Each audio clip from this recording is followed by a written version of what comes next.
Thank you for tuning in to Investment Insight presented by McCay Wealth Advisory. My name is Hayden Proffitt. Joining us today, we have Brent McCay. Brent, one of the services we offer is estate planning. What are some tips that we can do to help people better plan out how their beneficiaries are going to be treated? So one of the first things you want to do is all your accounts, if you could do paid on death or transfer on death, what that accomplishes is if you were to pass away, that money goes straight to your beneficiaries or straight to your trust or whatever you're working on.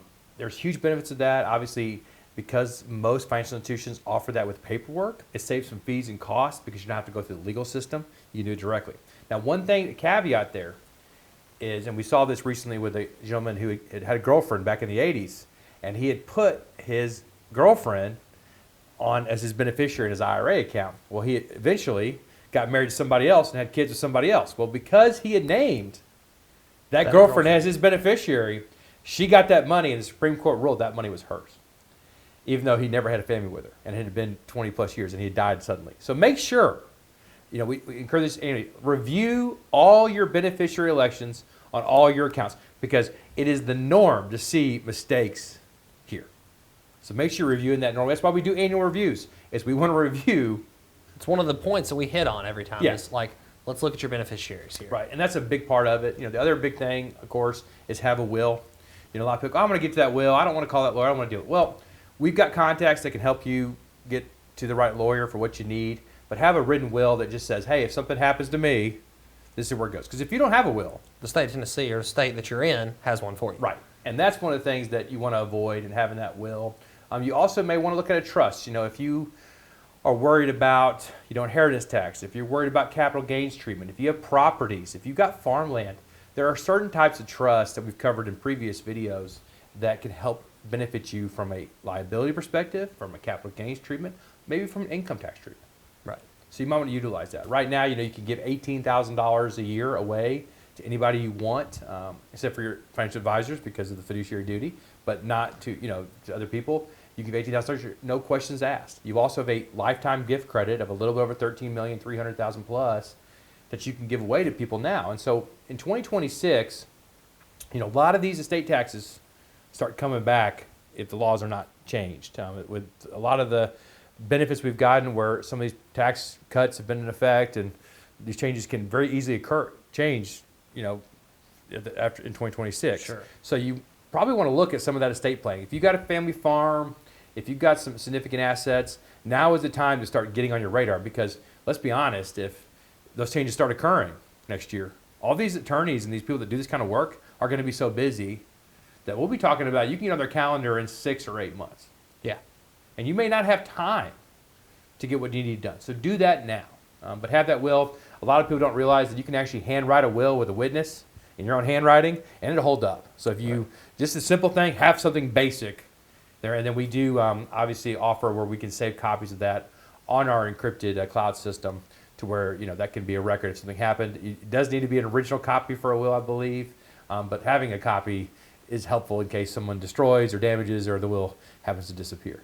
Right. And what about beneficiaries on an account versus a will being different? The beneficiaries on the account supersede the will. Correct. So one of the big things people don't realize is, hey, I do my will, I do my trust, but if you don't follow through, yeah, if you don't update the beneficiaries in your accounts, all you have is a piece of paper. Right. If you don't, if you had a property and you want to go in trust, but you don't do the quitclaim deed to move the property into that trust, you're not done. It's not going to work in a lot of cases. So most people do the document and forget the follow-up. Yeah. And since the lawyers get paid to do the document, they're kind of done. They're kind of done. So the follow-up is where we attempt as a practice to try to help out with that and to make sure that things get done. Right. Talk to me about a closely held business in light of this.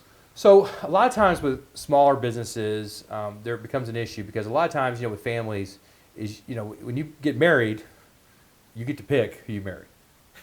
When you inherit a closely held family business, and let's say you've got 2 or 3 brothers, you didn't really get to pick those brothers. Those are kind of yours. And so one of the things with closely held family businesses is you definitely want to have a plan in place of who's going to run it, what's going to happen, and you want it to be clear. We are seeing a lot more litigation related to these type of businesses as the baby boomers are getting older and these businesses are being passed on to the next generation. There's a lot of fights. Right. So basically, when you give a business to your kids, you're giving them a partnership. Sure. And if over half of marriages fail, I believe more than half of partnerships are going to fail, Right. typically. So have clear documents in place of what happens in the event of a divorce. Plan that out. Plan the event where if there is an issue with the partnership where it ends, get that document done. From an estate tax planning purposes, one of the benefits of a closely held family business is the IRS does give you discounts on valuations. So if you were to pass it on to your family, they actually get a discount based on the market price if it's closely held. So that's some planning that the law firm we may work with does. And so there's some real benefits there. So those are things we also like to explore to how to reduce that tax burden. Right. And the last thing I really want to talk about is what about Medicaid with the estate planning? If maybe you have a lot of assets and you're looking to protect those in light of Medicaid, what can you do? So it's very common. You see a lot of people come around. They're like, "Hey, you want to make sure you leave some of your kids. You want to leave your house, your farm to your kids." And so, what if you go to nursing home? Well, obviously the best answer with a nursing home is self-fund. If you have enough investments, you have enough money where you can write the check to cover your care, do it that way because you get to pick how your treatment is. If you don't, which is most people do not, then there are certain types of trusts and vehicles you can set up to put those assets out of your name. But there is a look back period. So if you're about to go to nursing home, don't commit fraud, don't break the rules.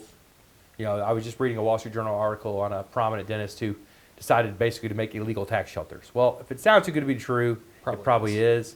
But that is a planning purpose that we also work with our attorney firm on, and something we can explore that makes sense. We've got several people that's their number one concern, and they want to plan for it. Right. Well, thanks for talking to us about all these different estate planning tips and how to implement those. And of course, we're here to help on those as well with any questions that you have. So thank you for tuning in today. Hope you have a great day. Thanks.